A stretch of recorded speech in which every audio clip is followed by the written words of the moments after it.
జనం న్యూస్ కి స్వాగతం. వార్తల ముందుగా ముఖ్యాంశాలు.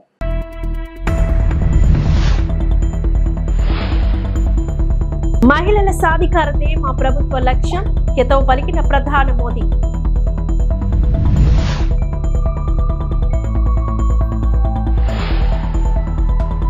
రిలయన్స్ 65,000 కోట్ల పెట్టుబడి, చంద్రబాబు సమక్షంలో అవగాహన ఒప్పందం.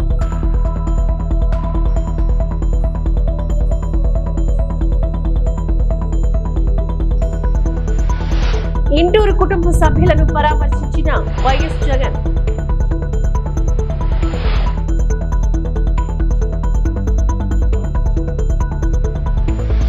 మహారాష్ట్రలోని షోలాపూర్లో జరిగిన బహిరంగ సభలో ప్రధాని మోదీ పాల్గొని ప్రసంగించారు. మహారాష్ట్ర అభివృద్ధిలో మహిళలే నాయకత్వం వహిస్తున్నారని గమనించారు. మాజీ లడ్కీ బహిన్ యోజన వంటి కార్యక్రమాల ద్వారా మహిళా సాధికారతకు మహాయితీ ప్రభుత్వం యొక్క నిబద్ధతను ఆయన హైలైట్ చేశారు. ఈ ప్రయోజనాలను ఆపడానికి ప్రతిపక్షాలు ప్రయత్నించినప్పటికీ కూడా మహిళలు ఆర్థికంగా బలపడ్డారు. महिलाओं को सशक्त बनाने के लिए दिन रात काम कर रही है. माझी लाड़की बहन योजना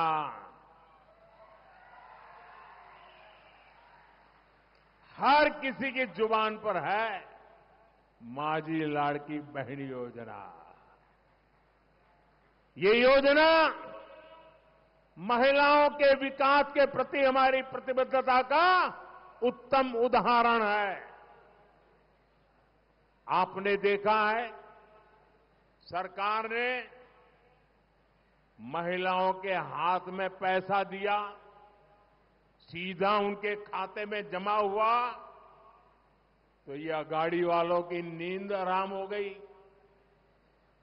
उनको लगा ये क्या कमाल हो गया, ये तो क्या हो जाएगा, और इसलिए आनन फानन में सोचे समझे बिना एकदम विरोध में उतर आए. माताओं बहनों को पैसा मिलना बंद हो जाए, इसलिए ये लोग कोर्ट तक चले गए. लेकिन जब महिलाओं के हाथ में पैसा आता है तो उसका कैसा असर होता है वो इस बार हमने दिवाली में बराबर देखा है. इस बार दिवाली का उत्साह दोगुना था. माताओं बहनों ने खुलकर खरीदारी भी की. कई सालों से जो काम अटके पड़े थे माताओं बहनों ने पूरा किया. उससे अर्थव्यवस्था को भी ताकत मिली. और यही बीजेपी का विजन है. हम महिलाओं को ही जन कल्याण की सभी योजना. ఆంధ్రప్రదేశ్ కు మరో భారీ పెట్టుబడి వచ్చింది. 65,000 కోట్ల పెట్టుబడి పెట్టేందుకు గాను రిలయన్స్ ఎనర్జీ ముందుకు వచ్చింది. ఈ మేరకు సీఎం చంద్రబాబు సమక్షంలో రాష్ట్ర పరిశ్రమల శాఖ రిలయన్స్ ఇండస్ట్రీస్ మధ్య అవగాహన ఒప్పందం కుదిరింది. ఈ ఒప్పందంలో భాగంగా రాష్ట్రంలోని 500 ఆధునిక బయోగ్యాస్ ప్లాంట్లను రిలయన్స్ ఏర్పాటు చేయనుంది. రిలయన్స్ పెట్టుబడులతోని రాష్ట్రంలో 2.5 లక్షల మందికి ఉపాధి కలిగే అవకాశం ఉంది. గత నెలలో Reliance chairman Mukesh Ambani Reliance clean ఎనర్జీకి నేతృత్వం వహిస్తున్న అనంత్ అంబానీల లోకేష్ ముంబైలో కలిశారు. గ్రీన్ ఎనర్జీ, క్లీన్ ఎనర్జీ రంగాలకు ఏపీ ప్రభుత్వం ఇస్తున్న ప్రాధాన్యతను మంత్రి వారికి వివరించారు. ఏపీలో పెట్టుబడులకు పూర్తి స్థాయి రోడ్ మ్యాప్ ఇవాళ సీఎం చంద్రబాబు సమక్షంలో అవగాహన ఒప్పందం కుదిరింది. Our vision for Andhra Pradesh is to establish 500 projects that our ED sir has explained, and these 500 projects will generate an employment of 2.5 lakh direct and indirect employment, and there will be any other relative employment which we have not considered. This is direct project related direct and indirect employment, sir, and a potential revenue to the government is 2850 crores through taxes and other, sir. So this will give approximately 3.5 million metric tons per annum of gas, sir. So today, if you see, Germany is generating only 13, and AP we are talking about 3. If I convert this into SCMD, it is about 14. And Germany's natural gas production is 13, sir. So AP will be on par with Germany if we do this project, AP alone, sir. So our request, sir, like as we already requested Vijayanand, sir, that land on long lease and one SPOC who can, facilitate us in this, and all other incentives under AP integrated clean policy to be extended to us, sir. So thank you, sir. Thanks for the time and your patience, sir. Social media activist Inturi Ravikiran కుటుంబ సమస్యను వైఎస్ఆర్సీపీ అధినేత YS Jaganmohan Reddy పరామర్శించారు. వైఎస్ఆర్సీపీ కేంద్ర కార్యాలయంలో YS జగన్ను social media activist Inturi Ravikiran భార్య ఇంటూరు సుజన కలిశారు. పోలీసులు తన భర్తను వేధించారని, బలవంతంగా సంతకం చేయించారని సుజన వైఎస్ జగన్కు తెలిపారు. పోలీసుల తీరు అసలు బాగోలేదు, నా భర్తపై తప్పుడు కేసులు పెట్టి గత నెల 21 నుంచి స్టేషన్ల చుట్టూ తిప్పుకున్నారని ఆమె పేర్కొన్నారు. ఈ సందర్భంగా కుటుంబ సభ్యులకు వైఎస్ జగన్ ధైర్యం చెప్పి అండగా ఉంటానని భరోసాను కల్పించారు. పోలీసులు అరెస్ట్ చేస్తూనే ఉన్నారు. గుంటూరు దగ్గర నుంచి ఫస్ట్ గుడివాడ వచ్చి తీసుకెళ్లారండి. గుడివాడ తర్వాత గుడివాడ వచ్చి పోలీసులు వచ్చి గుడివాడ తీసుకెళ్లారు. అక్కడి నుంచి స్టార్ట్ అయ్యింది లాస్ట్ మంత్ 21వ తారీఖు నుంచి ఇప్పుడు వరకు. గుడివాడలో 2 అన్నారు, తర్వాత అరండల్పేట 1, వైజాగ్లో 2, మొత్తం ఆయన మీద 9 కేసులు వేశారండి. గుడివాడలో గుంటూరులో చూసుకుని ఆయన ఇంటికి వచ్చిన తర్వాత ఆ నెక్స్ట్ డే వచ్చి దువ్వాడ పోలీస్ స్టేషన్లో పోలీసులు వచ్చారండి. స్టేషన్ నుంచి వచ్చాం సైన్ అని చెప్తున్నారు. నాకు ఒక రిపోర్ట్ కానీ ఇది అసలు వాళ్ళు ఏం సబ్మిట్ చేయట్లేదు. మనిషిని సైన్ అని చెప్పి తీసుకెళ్ళిపోయి అక్కడ పొద్దున్న నుంచి రాత్రి వరకు కూర్చోబెట్టి అతనితో చాలా వరస్ట్గా బిహేవ్ చేస్తున్నారు. లోపల సిఐలు కానీ పోలీసులు కానీ అందరూ చాలా వరస్ట్గా బిహేవ్ చేసి వాళ్ళకి పోలీసులకి ఫోన్లు వచ్చి వాళ్ళు ఏం చేయమంటున్నారో అది ఆ ఫోన్లో వచ్చిన వాటిని వాళ్ళు ఫాలో అవుతున్నారు. వాళ్ళు ఆ ఫోన్లో ఏం చెప్తున్నారో దానికి సంబంధించి చేస్తున్నారు. ఆయన్ని అంటే ఇప్పుడు ఏదో కేసు మర్డర్ చేసి అలా వచ్చినట్టుగా బిహేవ్ చేస్తున్నారు. బయటకు వచ్చిన తర్వాత మాకు స్టేషన్ బెయిల్ వచ్చిందని చెప్తున్నారు. బయటికి తీసుకొచ్చేసరికి ఇంకో స్టేషన్ పోలీసులు రెడీగా ఉంటున్నారు. రెడీగా ఉండి ఆయన ఎక్కించుకుని తీసుకెళ్ళిపోతున్నారు. ఎక్కడికైనా అడిగితే చెప్పట్లేదు. ఏం కేసు మీద అరెస్ట్ చేస్తున్నారంటే చెప్పట్లేదు. మాకు ఎలాంటి ఇంటిమేషన్ ఇవ్వకుండా అరెస్ట్ చేస్తున్నారు. వచ్చి ఈ కేసు ఈ పోలీస్ స్టేషన్ కాదు ఇంకో స్టేషన్ ఇలాగా మమ్మల్ని రాష్ట్రం అంతా తిప్పుతున్నారు. లాస్ట్ మొన్న 2 days బ్యాక్ మొన్న జరిగిందండి. రాణిపేట నుంచి మహారాణిపేట నుంచి రాజమండ్రి నుంచి పోలీసులు వచ్చి ఈవినింగ్ 7కి తీసుకెళ్ళిపోయారు. రాజమండ్రి తీసుకొచ్చారు. నిన్నేమో అక్కడ రాజమండ్రిలో సీఏ అయితే చాలా వరస్ట్గా బిహేవ్ చేశాడు. అతనికి అప్డేటు అనవసరంగా అక్రమంగా అతను చెప్పని దాని మీద సంతకాలు పెట్టించుకున్నారు. రిమాండ్కి వేశారు. నేను సెంట్రల్ జైలుకి పంపించారు. నేను రిమాండ్ వేసి సామాజిక మాధ్యమాల వేదికగా మానసికంగా మహిళా ప్రజా ప్రతినిధులను కొంగదీసేలా పోస్టింగ్లు ఉంచడం, ప్రచారం చేయడం మెంటల్ వయోలెన్స్ గా పరిగణించాల్సి ఉంటుందని బీజేపీ రాష్ట్ర అధ్యక్షురాలు దగ్గుపాటి పురంధేశ్వరి అన్నారు. సిడ్నీలో ఇటీవల జరిగిన కామన్వెల్త్ సమావేశంలో భారత ప్రతినిధిగా పాల్గొనడం ఆనందంగా ఉంది అని తెలిపారు. కామన్వెల్త్ సమావేశంలో మహిళల అసమానత్వం, మహిళా ప్రజా ప్రతినిధుల పట్ల దురాచారాలు, ఇతర అంశాలపై చర్చించామని చెప్పారు. ఎప్పటికప్పుడు మహిళా ప్రజా ప్రతినిధులతో చర్చిస్తూ సమస్యల పరిష్కారానికే వీలుగా శిక్షణా తరగతులు నిర్వహించి వారిలో ఆత్మస్థైర్యాన్ని నింపేలా చూడాల్సి ఉందని చెప్పారు. భౌతికంగా వారిని అటాక్ చేయటం, లేకపోతే వారిని ఇబ్బంది పెట్టడం, లేకపోతే దెబ్బతీయటం కాకుండా సోషల్ మీడియాలో ఏవైతే వార్తలు వస్తాయో అంటే మానసికంగా మహిళా ప్రజా ప్రతినిధుల్ని కుంగదేసే విషయాలు ఏవైనా సరే దాన్ని కూడా మెంటల్ వైలెన్స్ కింద తీసుకోవడం పరిగణించడం జరుగుతుంది.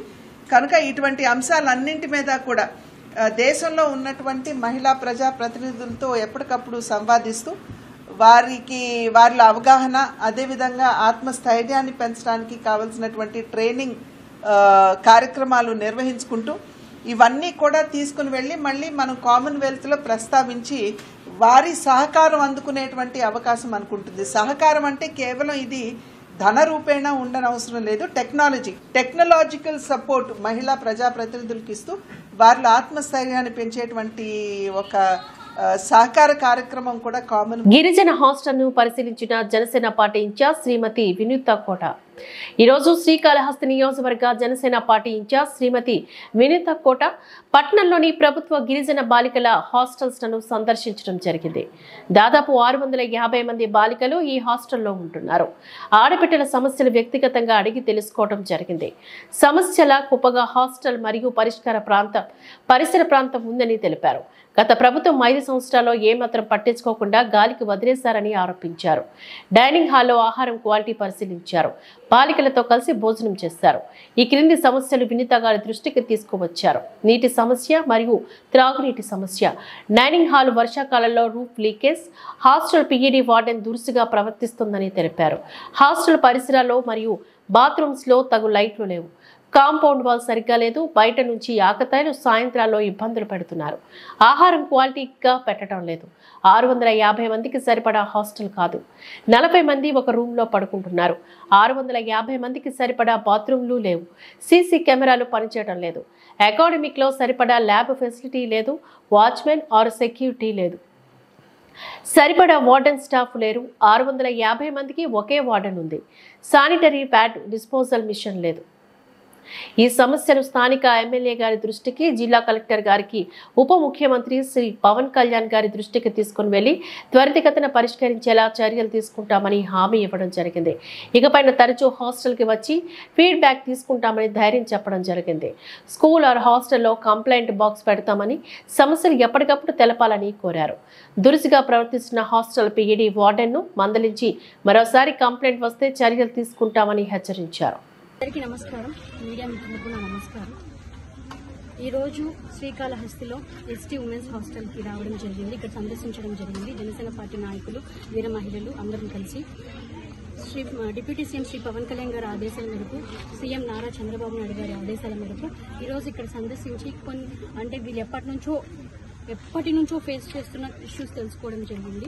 గత ప్రభుత్వంలో నుంచి వీళ్ళు చాలా ఇష్యూస్ అయితే ఫేస్ చేస్తున్నారు. అక్కడ వాళ్ళు ఒకటి విరిగిపోయి చాలా కొంతమంది ఉన్నారు, అబ్బాయిలు వచ్చి ఎంతో ఇబ్బంది పెడుతున్నారని చెప్పి పర్సనల్గా మాట్లాడితే గానీ వీళ్ళు చెప్పలేదు. ఇంతసేపు ఓపెన్ అవ్వలేదు, ఇంకా ఇప్పుడు ఓపెన్ అయ్యారు. అందరూ చాలా ఇబ్బంది పెడుతున్నారని చెప్పారు. అక్కడే కూర్చొని సో ఇమీడియట్ గా అక్కడ తాగుతూ కూర్చొని ఇబ్బంది పెడుతున్న అబ్బాయిల మీద యాక్షన్ తీసుకోమని పోలీస్ వాళ్ళకి, అలానే అక్కడ వాళ్ళు ఇమ్మీడియట్ గా త్వరితగతిన ఒక 2-3 days లోనే మీకు మాటిస్తున్నాను, ఆ వాల్ కన్స్ట్రక్ట్ చేసే విధంగా మేము ఖచ్చితంగా చర్యలు తీసుకుంటాము. అంతేకాకుండా కొన్ని చోట్ల బాత్రూమ్స్ లో కూడా లైట్స్ లేవు, అండ్ ఆర్ఓ వాటర్ అండ్ రా వాటర్ కూడా ఇక్కడ లేదని చెప్పి తెలుసుకోవడం జరిగింది. గత ప్రభుత్వంలో ఎలా వదిలేశారంటే స్టూడెంట్స్ ని పట్టించుకోకుండా, ఆల్మోస్ట్ ఈ అమ్మాయి 5th క్లాస్ నుంచి ఇక్కడే ఉంది. సో ఈ అమ్మాయి ఇష్యూస్ చెప్తోంది నాకు. ఇవన్నీ ఖచ్చితంగా పవన్ కళ్యాణ్ గారి దృష్టికి, అలాగే స్థానికంగా కలెక్టర్ గారి దృష్టికి తీసుకెళ్లి త్వరితగతిన ప్రతి ఒక్కటి సాల్వ్ చేస్తున్నానని మీకు అందరికీ మాటిస్తున్నాను. అలాగే వీళ్ళు చాలా ఓపెన్ అయ్యారు, చాలా ఇష్యూస్, పర్సనల్ ఇష్యూస్ కూడా చెప్పారు. వీళ్ళందరికీ నా నెంబర్ ఇవ్వడం జరిగింది. మీరు ప్రతి ఒక్కరు ఎటువంటి ఇష్యూస్ అనేది 24/7 అందుబాటులో ఉంటారు. మీరు కాల్ చేసి నాకు చెప్పొచ్చు. Okay madam, thank you. ఖచ్చితంగా కళ్యాణ్ గారి దృష్టికి తీసుకెళ్లి వీళ్ళందరికీ ప్రాబ్లమ్ సాల్వ్ చేస్తానని వీళ్ళకి మాట ఇచ్చాను. ఖచ్చితంగా జనసేన పార్టీ తరఫున కూటమి ఎమ్మెల్యే గారికి కూడా, సుధీర్ గారికి కూడా చెప్పి ఖచ్చితంగా వీళ్ళకి మాట ఇచ్చినట్టు అన్ని ప్రాబ్లమ్స్ ఇమీడియట్ గా, మహిళలు ఇబ్బంది పడుతున్నారు, పిల్లలు, ఆడపిల్లలు, పసిపిల్లలు ఇబ్బంది పడుతున్నారు. 5th క్లాస్ నుంచి ఇంటర్మీడియట్ 2nd year వరకు ఇక్కడ ఉన్నారు. సో వీళ్ళకి స్పేషియస్ గా కూడా లేదు. చాలా గమనించాను. మెస్ లో కూడా ఎక్కడ వాటర్ పడుతూనే ఉందంట, లీకేజ్ ఉందంట. సో రూమ్స్ లో కూడా కొన్ని ఇష్యూస్ చెప్పారు, చాలా నోట్ చేసుకున్నాము. అండ్ శానిటరీ ప్యాడ్ ఇష్యూస్ కూడా చెప్పారు, కొన్ని పర్సనల్ థింగ్స్. అవన్నీ సాల్వ్ చేస్తామని మాట ఇచ్చాను.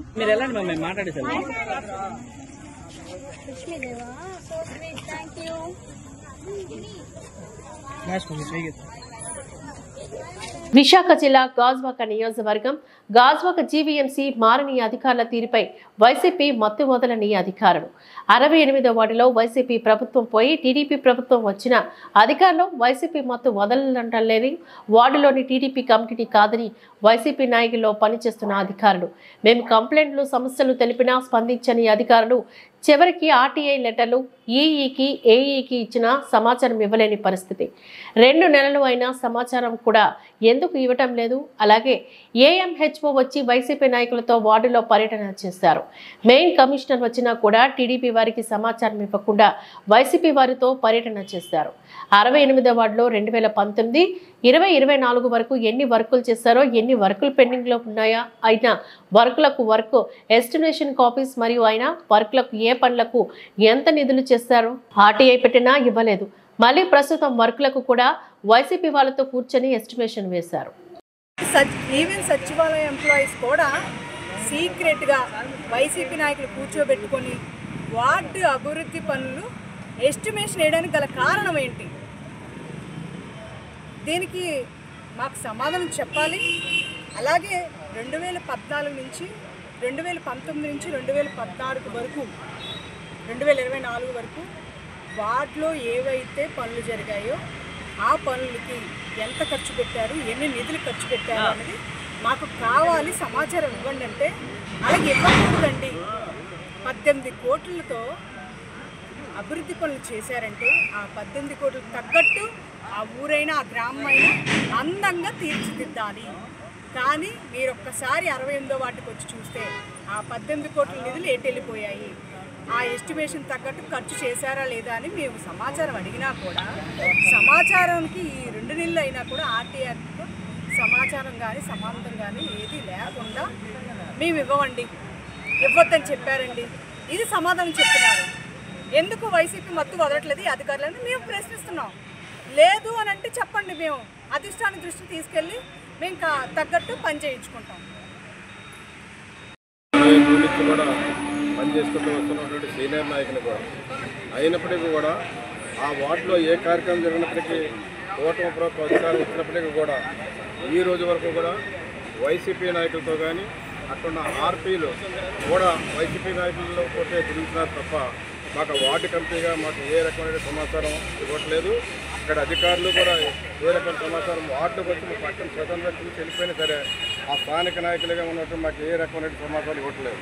నేను కమిషనర్ గారు కూడా వచ్చి మా బాధను వెలగెక్కాం. అయినప్పటికీ కూడా ఆయన అది ఇది ఏదో అనేసి దాటేశారు తప్ప నిన్న కూడా జరిగింది. నిన్న మరి టీటీడీ పరిధిలో వివిధ విభాగాల్లో పనిచేస్తున్న అన్య మతస్థుల సేవలు దేవస్థానానికి అక్కర్లేదని టీటీడీ ధర్మకర్తల మండలి సభ్యుడు భానుప్రకాష్ రెడ్డి స్పష్టం చేశారు. గత 5 ఏళ్లలో సోషల్ మీడియా పోస్టును ప్రోత్సహించింది జగన్ కాదా అనంటూ ప్రశ్నించారు. సామాజిక మాధ్యమాల్లో అసభ్య పోస్టులు, వీడియోలు పెట్టినా ఎందుకు స్పందించలేదని నిలదీశారు. అడ్డుకోవాల్సిన వైసీపీ పెద్దలు నీచమైన పోస్టులను ప్రోత్సహించారని, ఇప్పుడు కూటమి ప్రభుత్వం చట్టపరంగా చర్యలు తీసుకుంటుందని చెప్పారు. నెక్స్ట్, జగన్ రెడ్డి అసెంబ్లీని బహిష్కరించడం దారుణమని బీజేపీ ఎమ్మెల్యే నల్లమిల్లి రామకృష్ణారెడ్డి విమర్శించారు. ప్రజల సొమ్మును జీతంగా తీసుకుంటూ సభకు రాకపోవడం సరికాదని అన్నారు. తండ్రి పదవిని అడ్డుపెట్టుకొని దోచుకున్న సొమ్ముపై ఎంఓయూ రాసుకోవడం, దానికోసం తల్లి చెల్లితో గొడవ పడడం జగన్ రెడ్డికే చెల్లిందని చెప్పారు. ఈ 5 సంవత్సరాలు 2019 నుంచి 2024 వరకు ఆంధ్రప్రదేశ్లో జరిగినటువంటి అకృత్యాలు దేశంలో ఏ రాష్ట్రంలో కూడా జరగలేదు. అంటే ఒక హిందూ వ్యతిరేకి ఆంధ్రప్రదేశ్లో 5 సంవత్సరాలు రాజ్యమేలారు. ముఖ్యంగా తిరుమల తిరుపతి దేవస్థానాలకు వస్తే గతంలోనే మా చైర్మన్ బిఆర్ నాయుడు గారు చెప్పడం జరిగింది, అన్యమతస్థులు ఎవరు తిరుమల తిరుపతి దేవస్థానాల్లో పనిచేసేదానికి వీలు లేదు.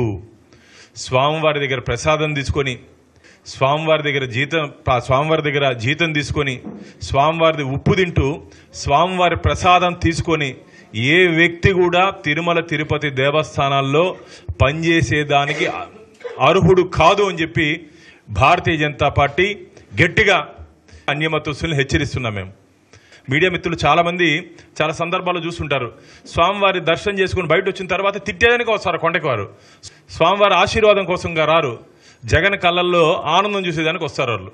అలాంటి పరిస్థితులు ఇంకా జరగవు కొండ మీద. ఎవరైనా వస్తే దర్శనం చేసుకోండి, ఎవరైనా రావచ్చు. ఏ స్థాయి వ్యక్తి అయినా సరే అన్యమతస్తులు ఎవరైనా వస్తే అక్కడ నుండి నిబంధనలు పాటించి తీరాల్సిందే. తిరుమల శ్రీవారిని దర్శించుకున్న బాలీవుడ్ నటి ఏక్తా కపూర్ మంగళవారం ఉదయం నైవేద్య విరామ సమయంలో శ్రీ వెంకటేశ్వర స్వామి వారిని దర్శించుకున్నారు. దర్శనం అనంతరం ఆమెకు ఆలయ రంగనాయకుల మండపంలో వేద పండితులు వేద ఆశీర్వచనం చేయగా ఆలయ అధికారులు శేషవస్త్రంతో సత్కరించి తీర్థ ప్రసాదాలను వారికి అందజేశారు. అనంతరం ఆలయం వెలుపల ఆమెతోని పలువురు అభిమానులు భక్తులు ఫోటోలు దిగారు.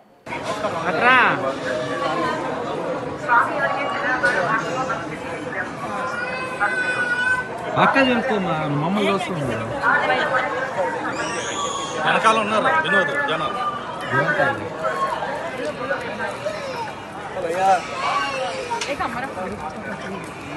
ఓన్లీ వీడియో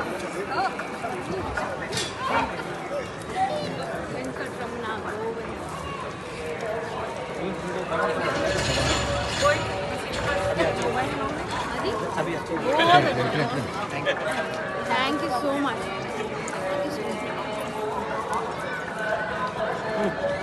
ఫోటో చేస్తారా అక్కడ నుంచో పెట్టి కంగారు పడదు సార్ ఇప్పుడు తీసుకో बालाजी यस यस इसके लिए आप नाम भी बालाजी टेलीफिल्म रखते हैं ये लाइफ बालाजी में शुरू हुई.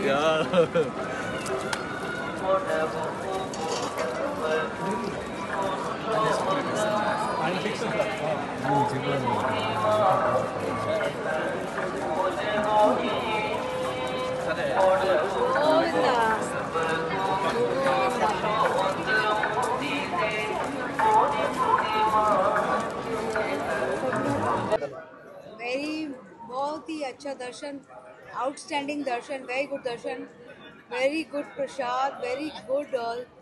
My people have got me very good. And future projects is the Sabarmati report releasing 15 November. Tirumala శ్రీవారిని దర్శించుకున్న సినీ నటుడు మంచు విష్ణు మంగళవారం ఉదయం నైవేద్య విరామ సమయంలో శ్రీ వెంకటేశ్వర స్వామి వారిని దర్శించుకున్నారు. ముందుగా మంచు విష్ణుకు వైకుంఠం వద్ద టీటీడీ అధికారులు స్వాగతం పలికి దర్శన ఏర్పాట్లు చేశారు. దర్శనం అనంతరం ఆలయ రంగనాయకుల మండపంలో వేద పండితులు వేద ఆశీర్వచనం చేయగా ఆలయ అధికారులు తీర్థ ప్రసాదాలను అందజేశారు.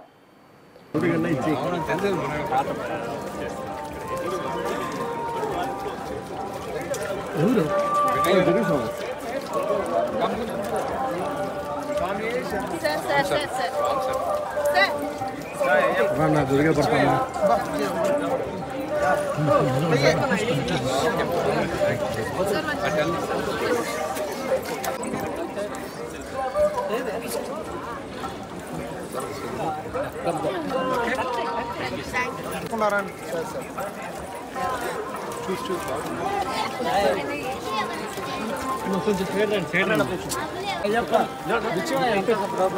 కొంచెం సైడ్ రండి సార్ అనయా అనయా అనయా అనయా आपको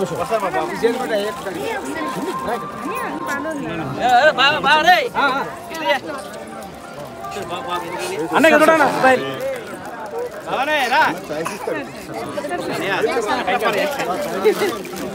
ఇటొచ్చాం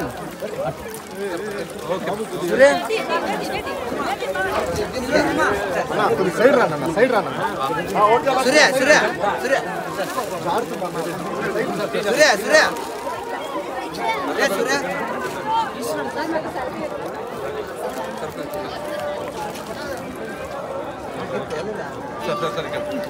సూర్య తీరా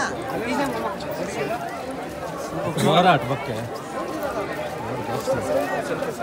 వెనకరా బాలో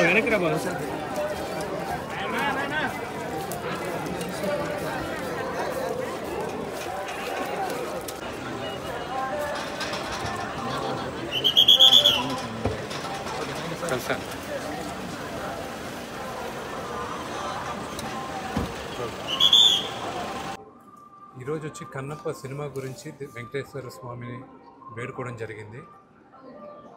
ఆయన ఆశీస్సులు మాకు ఉండాలి ఎల్లప్పుడూ అని వెంకటేశ్వర స్వామిని కోరుకున్నాం. రిలీజ్ అనేది డిసెంబర్ అనుకున్నాం కానీ చాలా అనివార్య కారణాల వల్ల సమ్మర్ 2025కి షిఫ్ట్ అయింది సినిమా. అది ఎప్పుడు ఏంటని త్వరలో అనౌన్స్ చేస్తాం.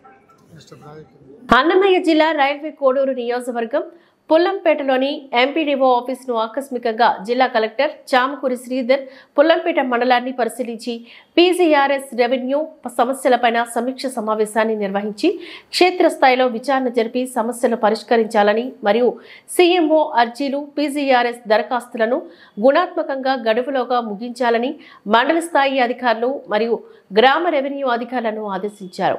మండలంలోని దేవసముద్రం గ్రామంలో ఇంటి స్థలం సమస్యకు సంబంధించి పీజీఆర్ఎస్ దరఖాస్తులను పరిశీలించారు.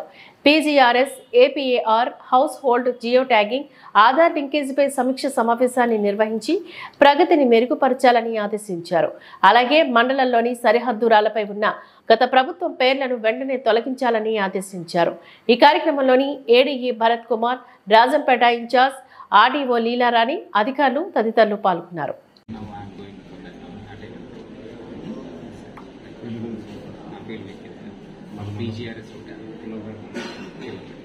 హౌసింగ్ స్టాండ్లో కొన్నిసార్లు వాటర్ ప్రాబ్లమ్ చాలా ఉంది సార్.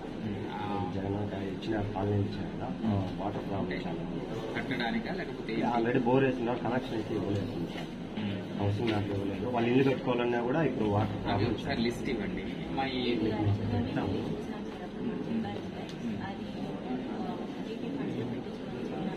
బాపట్ల జిల్లా చీరాల ప్రభుత్వ వైద్యశాల ఎదుట జర్నలిస్టులు ఆందోళన పట్టపట్టారు. వార్తల కవరేజ్ కు వెళ్లిన విలేకరుల మీద అనుచిత వ్యాఖ్యలు చేసిన డాక్టర్ ఉషా తేజస్వినిపై చర్యలు తీసుకోవాలి అంటూ జర్నలిస్టులు నినదించారు. అనంతరం సూపరింటెండెంట్ సుభాష్నికి వినతి పత్రాన్ని అందజేశారు. తక్షణమే ఘటనపై విచారణ జరిపి తగు చర్యలు తీసుకుంటామని సూపరింటెండెంట్ సుభాష్ని జర్నలిస్టులకు హామీ ఇవ్వడంతో ఆందోళనను విరమించారు.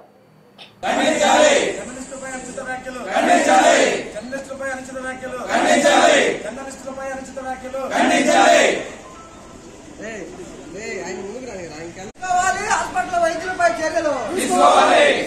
హాస్పిటల్ వైద్యులపై చర్యలు తీసుకోవాలి. నిరంకుశ ధోరణిపై చర్యలు తీసుకోవాలి. నిరంకుశ ధోరణిపై చర్యలు తీసుకోవాలి. వర్ధిల్లాలి జర్నలిస్టుల ఐక్యత. ఉషాశ్రీపై చర్యలు తీసుకోవాలి. డాక్టర్ ఉషాశ్రీపై చర్యలు తీసుకోవాలి. జరిగింది. రాత్రి స్వరంలో సంఘటన, ఘాటపల్లిలో ప్రమాద సంఘటనలో ఇద్దరు గాయపడినప్పుడు ఆ గాయపడినటువంటి విషయాన్ని చిత్రీకరించేందుకు వచ్చినట్టు మీడియా ప్రతినిధుల్ని రానివ్వకుండా అక్కడ ఉన్నటువంటి డ్యూటీ డాక్టర్ అడ్డుకున్నారు. అంతేకాక అక్కడ ఉన్నటువంటి పోలీస్ సిబ్బంది కూడా మీరు రావద్దని చెప్పి వారు కూడా చెప్పడం జరిగిందని చెప్పి మేము విన్నాము. ఇట్లాంటి పరిస్థితి ఇప్పుడు కూడా జరగలేదు. చీరాల గవర్నమెంట్ హాస్పిటల్లో మీడియాకి ప్రత్యేక అనుమతి అంటూ ఏమి ఉండదు. మీ దగ్గర ప్రత్యేక అనుమతి ఉందా అని చెప్పి ప్రశ్నించడం జరిగింది. దాని మీద మీడియా ప్రతినిధులు మేము చాలా బాధించాము. మా విధి నిర్వహణలో భాగంగా ఎక్కడికైనా వెళ్తుంటాము, ప్రజలకు కావాల్సినటువంటి వార్తా సమాచారాన్ని మేము అందిస్తుంటాము. అందులో భాగంగా మేము తిరుగుతుంటాము. అలాంటివి చేసి మాపై చేయడం కూడా కరెక్ట్ కాదు. గతంలో కూడా ఇదే హాస్పిటల్ సూపరింటెండెంట్ గారు నర్సాపూర్లో రెచ్చిపోతున్న మట్టి మాఫియా. మెదక్ జిల్లా నర్సాపూర్ మండల పరిధిలోని చింతకుంట, హనుమంతపూర్, రెడ్డిపల్లి, చెప్పులుర్తి, నర్సాపూర్ ప్రభుత్వ భూముల నుంచి, చెరువుల నుంచి ఇష్టారాజ్యంగా మట్టిని త్రవ్వి తీసుకువెళ్తున్నారు. ఈ మట్టిని వెంచర్లలోని రోడ్డు నిర్మాణానికి, ఫంక్షన్ హాళ్లకు, కమర్షియల్ బేస్మెంట్లకు, ప్రభుత్వ భూముల నుంచి మట్టిని ఎక్కడ పడితే అక్కడ జేసీబీలతో త్రవ్వి ట్రిప్పర్ల సహాయంతో తరలిస్తూ అక్రమార్కులు సొమ్ము చేసుకుంటూ జేబులు నింపుకుంటున్నారు. మట్టి త్రవ్వకాలు మాత్రం బహిరంగంగా జరుగుతున్నప్పటికీ అధికారులు సైతం నిమ్మకు నీరెత్తినట్లు వ్యవహరిస్తూ పట్టించుకోకపోవడంతో పలు అనుమానాలు వ్యక్తమవుతున్నాయి. పలుమార్లు అధికారులకు ఫిర్యాదు చేసినా ఎలాంటి చర్యలు తీసుకోకపోవడంతో మట్టి మాఫియా ఇదే అదునుగా చేసుకుని రెచ్చిపోతున్నారు. ఇప్పటికైనా అధికారులు ప్రభుత్వ భూములను, చెరువు కుంటలను కాపాడాలని స్థానికులు కోరుతున్నారు.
వనపర్తి పట్టణంలో ధాన్యం కొనుగోలులో వేగం పెంచాలి, లేదంటే ఆందోళనకు దిగుతామంటూ సిపిఐ వివరించింది. ధాన్యం కొనుగోలు నత్తనడకన సాగుతున్నాయని వేగం పెంచాలని సిపిఐ పట్టణ కార్యదర్శి జె రమేష్, జిల్లా కార్యవర్గ సభ్యులు ఏఐటియుసి జిల్లా ప్రధాన కార్యదర్శి గోపాలకృష్ణ డిమాండ్ చేశారు. మంగళవారం పార్టీ ఆఫీసులో విలేకరులతో మాట్లాడారు. జిల్లాలోని సన్న దొడ్డు రకం కొనుగోలుకు గాను 319 కేంద్రాలను తెరవాలని జిల్లా అధికారులు నిర్ణయించారని చెప్పారు. నవంబర్ 11వ తేదీ వరకు 235 కొనుగోలు కేంద్రాలను తెరిచారని, ఇంకా 84 కేంద్రాలను తెరవాల్సి ఉందని చెప్పారు. 235 కేంద్రాలు తెరిచేటప్పటికీ కేవలం 8 కేంద్రాల్లో మాత్రమే ధాన్యం కొనుగోలు ప్రారంభించడం నిర్లక్ష్యానికి నిదర్శనమని ఆరోపించారు. ఖాళీ సంచులు, టార్పాలిన్లు, బాడీ క్లీనర్లు, సన్నవట్లు గుర్తించే మిషన్లు కేంద్రాలకు రాలేదని రైతులు చెబుతున్నారని అన్నారు. గ్రామంలో ఆరబెట్టినందుకు రైతులకు కళాలు లేక రోడ్లపై ఆరపోస్తే కేసులు పెడుతున్నారని, కేంద్రాల్లో ఆరబెడతామంటే స్థలాలు లేక రైతులు ఇబ్బందులు పడుతున్నారని అన్నారు. తేమ శాతం పేరుతో కేంద్రాల్లో ధాన్యం కొనుక్కోకపోవడంతో రైతులు సన్నధాన్యానికి ప్రభుత్వం క్వింటాలకు 2320 ధర 500 బోనస్ ఇస్తామని చెప్పినప్పటికీ కూడా 2100, 2200కే మిల్లర్లు అమ్ముకొని నష్టపోతున్నారని అన్నారు. ధాన్యం పూర్తి స్థాయిలో కొనుగోలు చేయని పక్షంలో కొనుగోలు కేంద్రాల వద్ద రైతులను సమీకరించి ధర్నాలు, రాస్తారోకాలు చేస్తామని హెచ్చరించారు. జిల్లా కార్యవర్గ సభ్యులు కళావతమ్మ, గోపాలకృష్ణయ్య, జయమ్మ, చిన్న కుర్మయ్య తదితరులు ఈ కార్యక్రమంలో పాల్గొన్నారు. లేదనుకుంటే టార్పాలిన్లు కానీ, లేదనుకుంటే అక్కడ కొలతల మిషన్లు కానీ, మాయిశ్చరైజర్ మిషన్లు కానీ, ఇలాంటి అనేక సమస్యలతో అక్కడ ప్రారంభమైనటువంటి కొనుగోలు కేంద్రాలలో కూడా ఈ యొక్క వరి ధాన్యాన్ని కొనే పరిస్థితి లేదు. అయితే అక్కడ తిప్పలు పడే ఇబ్బందుల వరకు రైతులు ప్రైవేటు వ్యాపారస్తులకు అమ్ముకోవడం జరుగుతుంది. అయితే అక్కడ ఎంతో పచ్చివడ్లో ఎచ్చవడ్లో అని చెప్పేసి అమ్ముకుంటున్నారు. ఆ యొక్క తక్కువ ధరలకు అమ్ముకొని రైతులు నష్టపోయే పరిస్థితి ఈరోజు దాపరించింది. అయితే ఈ యొక్క ప్రభుత్వాలు, అధికారులు కూడా మేము అన్నిటికన్నీ ఏర్పాటు చేసినామని చెప్పేసి మన జిల్లా యంత్రాంగం చెప్తుంది. కానీ ఎక్కడ కూడా ఈ యొక్క సంచులు కానీ, టార్పాలిన్లు కానీ, లేదంటే అక్కడ మిషన్లు కానీ ఎక్కడ కూడా ఇది కాలేదు. అయితే ఇప్పుడు అంతేకాకుండా గ్రామాలలో కూడా కల్లాలు ఏర్పాటు చేయాల్సిన అవసరం ఉంది.